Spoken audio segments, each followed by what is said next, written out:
You were really known for your defense as well as your ability to stay healthy and play a lot of games every season during your career.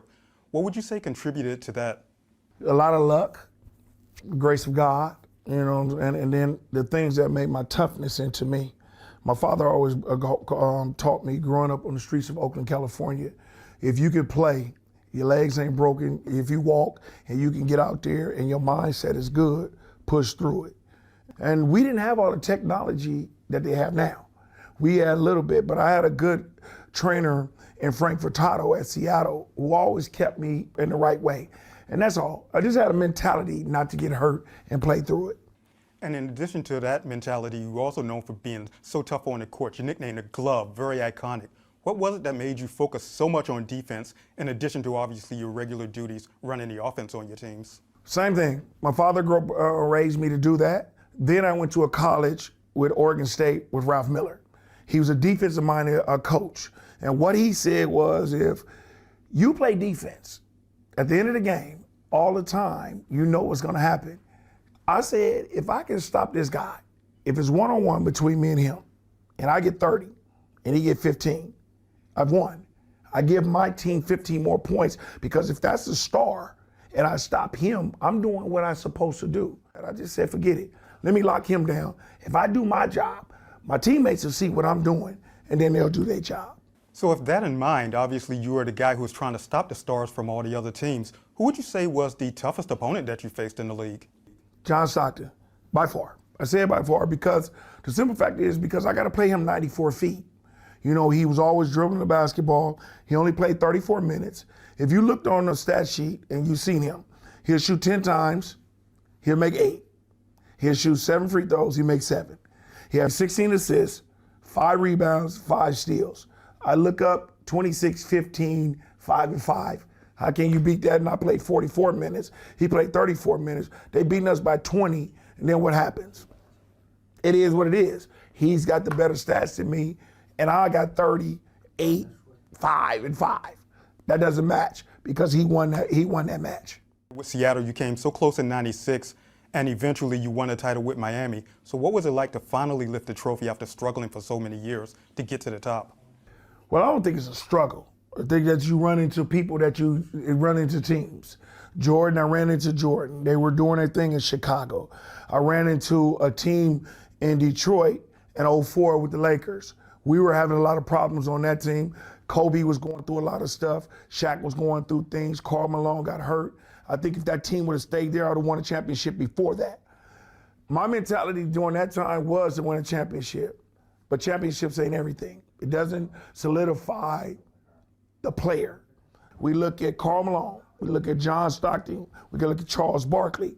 They're still Hall of Famers and they're still greats, but they didn't win a championship. So I was chasing it, but I didn't have to chase it. I won it. When I got it, I was in an older state of my body. It was happy, great time. I gave Miami their first championship. It was beautiful. I played with some great players like Dwayne Wade, who's going into the Hall of Fame right now in about 3 weeks, that I'm going to be there to celebrate with him. I have more memories for that than anything winning a championship because I played with great players and I did it with a great group of guys. You also helped Team USA win 2 golds at the 1996 and 2000 Olympics. So what would you say was the difference in going from the NBA rules to the international rules under the FIBA that you had to play in the Olympics? Big difference because you get to hit the ball off the rim. They play more physical. Referees are not going to call calls. But what the difference was, we were 12 great basketball players. 12 great basketball players that we all came together and was playing against each other, but we knew we were superior. So when we went there, we played that way. But the thing is you got USA on your chest, and that's what we representing, and that's what I was looking at. I was looking at millions of people don't have the opportunity to have USA on their chest. It represent that. Too many people don't do that. So that's what I was thinking about. That was the biggest honor ever in my basketball career, is doing that. Now, speaking of the international game, Kyle Anderson from the Minnesota Timberwolves, he's 1/8 Chinese and he just nationalized and he's been invited to join the national team. What do you think about, I guess, countries using this process these days to fill out their rosters, as well as players that follow this path to move on to the international stage? Let me ask you, is he Chinese? Is he part Chinese? Part Chinese. All right, so that's his nationality. So if they want him to play that, he has the opportunity to do that for whatever his race is, whatever it is. So if I was part of something and they asked me to do it, it's an honor to do that. You know what I'm saying? So I don't have any problems with that. If they want to offer him to do that, I think he should do it. Represent whatever his country is or whatever he is representing or whatever. If his parents are Chinese, why not? That's what you was born as. So why not take that opportunity to do that? So I have nothing against that. If that's what his nationality is, go and do what you have to do for your country. And coming over here in China, what would you say is the biggest, I guess, difference that you've noticed so far on your trip? When I go to these different clubs and different venues and see the kids, then I can understand that. I think what's gonna be the difference to me is how much advance they got. Because Yao Ming has taken over this basketball. So he knows, because he's been in the pros and he's been in the United States, and he knows what it takes to be in the NBA. I think that's what I'm gonna be impressed in, of how better they have gotten. What I'm disappointed in is why we haven't got much more of them. But that's gonna come. These kids are getting taught. So what I'm gonna do is I'm gonna go over here and see how many kids are really good, and then we can understand what's going on. China, throughout their history as far as basketball, they've been able to develop a lot of really good big men like Yao Ming, you mentioned, Yi Jianlian, Wang Zhizhi. The point guards has been a little more slowly, although they're getting better now. What do you think a country needs to do to move that along? You can't say that because you don't know what their talent is. We can't do that. You just gotta have one of them special ones. Yao Ming was special, the other two were special. You have to have one of them special players. We can't say what it can take because it's gotta take skills, it's gotta take talent, it's gotta take will, it's gotta take fortune. Yao Ming was one of the special persons, and it happened. When they get a point guard, it'll come. Being an NBA ambassador and working with NBA Cares and these types of endeavors, what do they do with you? What do you guys do, I should say, when you're traveling around the world and doing these types of venues? What NBA Cares and NBA try to do is we try to go and make kids be better. As you just mentioned, we want to make them better. We want to give them confidence to say that, yo, if you want to come to the NBA, which they are looking at it on TV all the time, on the TVs over here, they want to get to that level. They want to be like Yao Ming. They want to get drafted. They want to do that. They want to play on the national team and do that. All we do is come over here and just tell them, you got a chance. You're gifted. You can do that. Be that person who keeps willing yourself to do that. And that's what we want to do. That's why I come over here. First of all, you look at it and they say, okay, I see Gary Payton. I see him when I was a kid. I want to be like him. They never get an opportunity to really basically see me hands-on and in person. So when they see me in person, that gives them a motivation. And we don't know what happened. We are really, really role models. When you be role models, what you say can motivate another person to do something different. And that's what we want to do. That's why I come over here. I want to get these kids to understand that they got a motivation to do whatever they want to do and do it.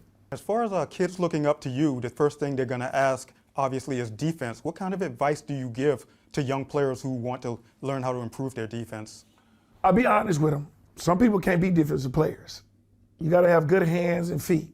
But what I'm going to tell them is that if you want to work at it, it's a mindset. It's mental. You got to work at everything you do. You got to shut it off and say, I'm not going to be that offensive person. I'm going to be focused on this guy and try to shut him down. I'm going to move my feet. I'm going to study the game. I'm going to study how to stop him. I'm going to study to do this. And when you do that, you don't know what can happen. You don't know what can happen. I'm not going to tell them they're going to be a good defensive player, because that's lying. I'm not going to lie to them, because you might not be that player. That might not be your talent. Your talent might be something else. But I can tell them to work at it, do the study, have a mentality, because being a defensive player is a mentality.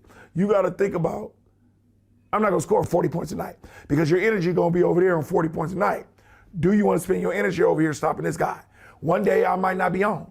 One day I might got to have to stop this guy. To be a two-way player, that's what you got to think.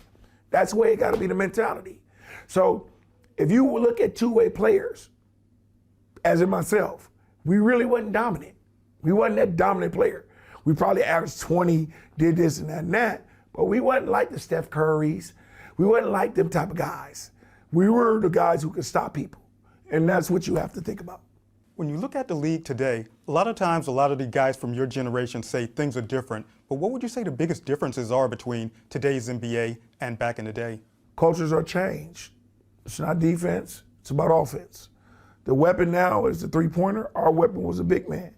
I can't do nothing about a culture. Anyway, it changed. Our stuff was more physical. We didn't have all these rules.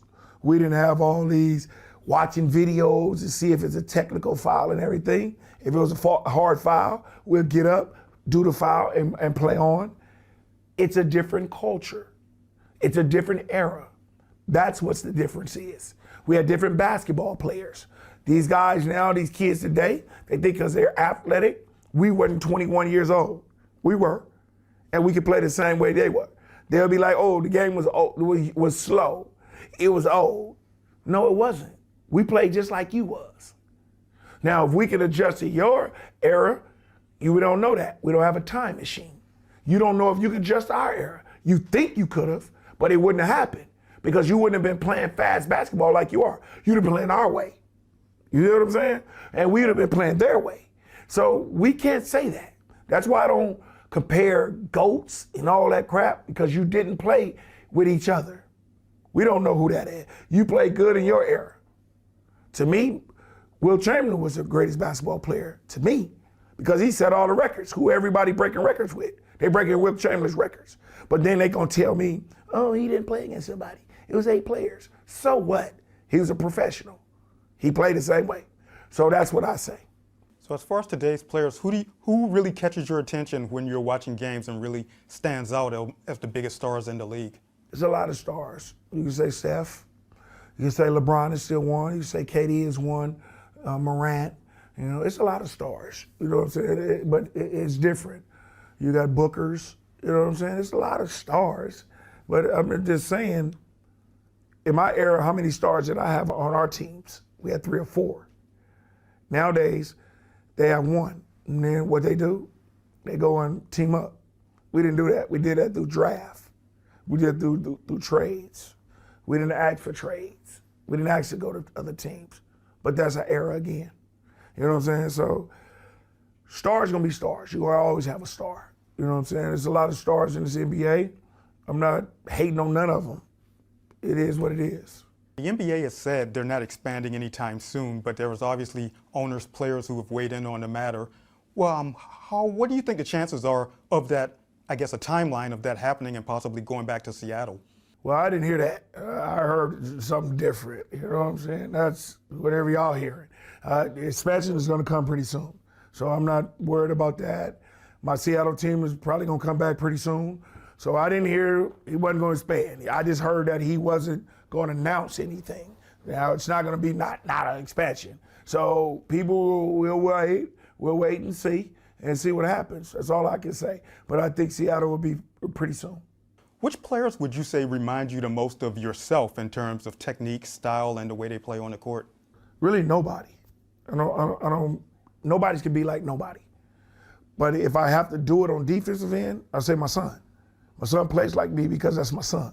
He grew up around me, he grew up around my techniques, and he know it. But he has proven it. He's proven it in the NBA that he's a great defensive player. He went through the struggles for 6 years, and then Golden State made a great decision and got him. Steve Kerr made a great decision to play him. And when he played him, look what happened. He changes the whole dynamics of the Golden State Warriors. He becomes a key player to that situation. Last year, they didn't want to sign him back, fool around and come back and go get him, and they needed him. And that's what happens. And then Golden State wasn't the team they was because they broke up the team they did. With his struggles for 6 years being through the G League, doing things he didn't, 10-day contracts, and getting cut by a lot of teams, he earned everything that he got. And that's all I can say to him. I don't have to give him no more advice. If he asks me, yes, I'm going to do that. But right now, he knows how to do his thing and be the person he can be. Well, you've been retired for a while, but you keep yourself involved in the game. So what are your future plans, both in terms of basketball and anything else that's keeping you in the public eye? I'm going to do the same thing I've been doing. I've been retired for 17 years. I'm still ambassador for the NBA. I coach a college team in Lincoln University in California. So I'm just going to do that. I'm just going to be me. Just do what I got to do. coach and just be an ambassador and do the things that makes me happy. You know what I'm saying? I've been out of the league for 17 years. I'm 55 years old. My life is good where it's at.